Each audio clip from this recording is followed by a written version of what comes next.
Hello friends, what's up? So let us continue measuring the economy, and in this video we will discuss some macroeconomic identities. Again, this is mentioned in the NCERT textbook of class 12th. Okay, so I am explaining to you the same thing here. These are macroeconomic identities, meaning they always are true. Okay, they are always true. In all the conditions they will remain the true. That's why they are known as identities. So let us begin. You just need to understand the relationships and how they are derived from one another. You don't need to exactly mug up these things. इसका रट्टा मारने का ज़रूरत नहीं है, आपको सिर्फ understand करना है कि ये कैसे एक दूसरे से डिराइव होता है. Okay, so as we have seen, GDP is basically the market value of all the goods and services produced within the domestic boundary of the economy, right? Within the domestic economy. But there are certain people, Indians, who are working in USA, in Europe, in Singapore, in different parts of the world, right? All over the world people are working, Indian people are working. They are also earning some money in that economy. For example, if somebody is working in USA, so he is contributing to the GDP of USA. Okay, he is contributing to the GDP of USA, but he is a person of India. Okay, he is an Indian citizen, so his income is also considered to be our income, like national income. Okay, so he is contributing to the Indian economy in a way that he is earning there, and maybe he is sending the remittances back to India. So GDP plus net factor income from abroad. This NFIA means it is the net factor income from abroad. Okay, so there are certain people of India who are working outside, and also there are certain foreigners who are working in India. Okay, foreigners who are working in India, they are contributing to our domestic economy, okay, by foreigners. So actually their income should also be considered as income of their country, their respective countries, not India's. Although they are contributing to India's GDP, so it is part of India's GDP, but their actual income is the income of their original country. So net factor income from abroad means the factor income of Indians minus factor income of foreigners in India. Okay, that is a net factor income from abroad. So when we add net factor income from abroad to the GDP, we get a concept called as GNP, gross national product. Okay, this is known as gross national product. So this is the first identity. Now when you subtract depreciation from gross national product, you get the net national product, and this is at market prices. As we have already seen, GDP is always at the market prices. So whatever you derive from this, see, from GDP we derived the GNP, from GNP we subtracted the depreciation, and then we get the NNP. So this is always at the market prices. Now we want to see what is the NNP at factor cost. Okay, factor cost meaning what are the four factors? Labor, capital, okay, labor, capital, land and entrepreneur, right? These are the four factors. So what is the national product, net national product at factor cost? Because here we have seen that this is the NNP at market price. Okay, this is the NNP at market price. So if we subtract the indirect taxes from the net national product at market price and we add subsidies, then we get the net national product at factor cost, and this is also known as national income, NI. Okay, so now you understand the difference between GDP and national income. Here it is explained. National income is basically net national product at factor cost. Now how this is arrived, we will explain to you. See, whatever is being produced at the factory cost, factor cost means in the factory, okay, at the producer's cost, whatever is the cost to the producers, that is known as factor cost. Now there are some taxes on it, so there are some indirect taxes like excise duties, etc. So some indirect taxes are basically excise duties, GST, etc. So if you add indirect taxes, okay, but government is also paying you some subsidies on the production. So sometimes some subsidies are also given. So you subtract the subsidies from that, because ultimately we want to arrive at the price which the consumers are paying in market. Okay, price which buyers or consumers are paying in the market.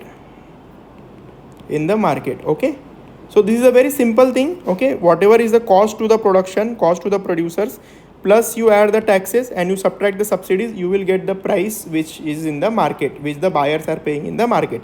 So it is the same formula.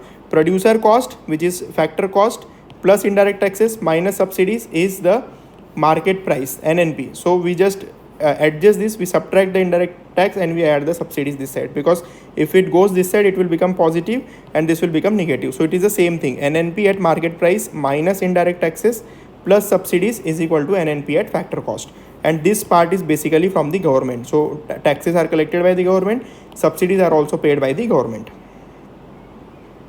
Now national income. So this national income accrues to the producers, right?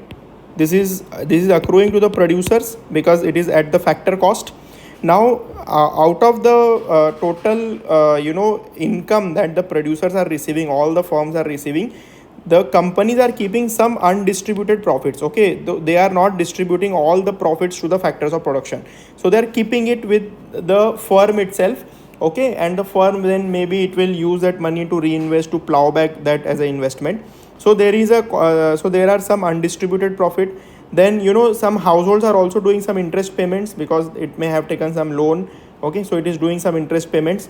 Then corporate tax is also deducted directly from the income of the company, from the firm.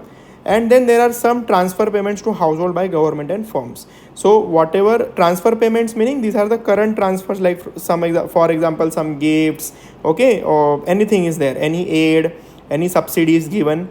So if you subtract all these from national income, like from national income you are subtracting the undistributed profit which the firms are keeping with themselves, you are also subtracting the interest payment that households are doing, and you are subtracting the corporate taxes, and you are adding the transfer payment to household, you get a term called personal income. Personal income, this is the income with a common man. Okay, with common man who is consuming. Okay, you forget for the moment, you have to separate the firms and common man. Okay, you may say that firms are comprised of these four factors of production only: labor, capital, land, and entrepreneur. These are all people, no doubt these are all people. But for a moment, let us assume that firm is a separate entity and these people are a separate entity. Okay, so whatever share of the total production value at the factor cost, only a part of it is being given to the these people who are actually the the factors of production, and some of it is kept as undistributed profit. Okay, then net interest payment, whatever interest payments these are doing in the economy, corporate tax because it is directly taxed on the firms, and transfer payments to the household. Some extra income is coming from in the way of transfer payments to the household, that also we have to add. So it gives us the personal income. This is known as personal income to the common man in the economy who is consuming. Okay, now out of the income of a common man, out of the personal income, you are also paying income tax, personal taxes. You are also paying some non-tax payments to the government, like some fees, some fines, right? This is all again going to the government. So what we arrive at is personal disposable income. Disposable income meaning which is at your disposal, which you can spend. Okay, directly spend after paying taxes. Whatever remains with you is known as disposable income. Now there is a concept called national disposable income. National means here the common people will come, plus government will also come, right? So government income also we have to consider. So here we will again look at the net national product at market price, because net national product at market price already includes this indirect taxes and subsidies. Okay, this component is already there because it is at the market price. So whatever the government is giving subsidies and whatever taxes it is receiving, this component already includes that. That's why we are subtracting it from here. Okay, now since we are looking at the national level, so we don't need to subtract whatever the government is receiving. So national disposable income already includes people and government. So we have to look at the net national product at market price. And apart from this, whatever is the income we are receiving from rest of the world. So for example, gifts, aids from other countries, from United Nations, etc. So these are the current transfers. Current transfers meaning, okay, you remember the current, I had explained to you current meaning which does not lead to creation of any liability or asset. Okay, liability or asset is not created because of the current transfer. So it is just a free money, you can use it for any purpose. So net national product at market price plus other transfer from the rest of the world, current transfer. This is the national disposable income.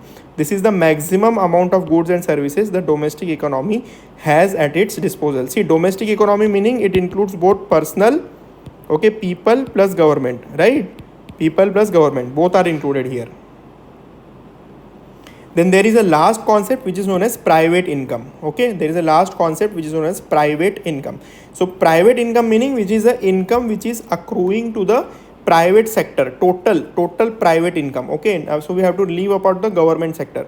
So it is a factor income accruing to the private sector. See, the factor income may be to the government sector as well as to the private sector. So we have to only consider the part which is accruing to the private sector, जो सिर्फ private sector को मिल रहा है. Then there are some national debt payments. So maybe the government has taken some loans from the private sector. So government is paying back that debt. Then net factor income from abroad. Obviously, you know, in private income, the income of the private persons, private people will also come. So net factor income from abroad, whatever they are earning in the foreign countries, that also you have to include here. Then current transfers from the government, whatever the government is transferring to the private people, that also you have to consider. And other net transfers from rest of the world, and rest of the world, whatever it is transferring to the private companies, to the private sector, that also has to be included. So it is a sum of all this. So that is the total private income in the economy. So these are some of the identities that I wanted to discuss in this particular video. It is a little bit technical.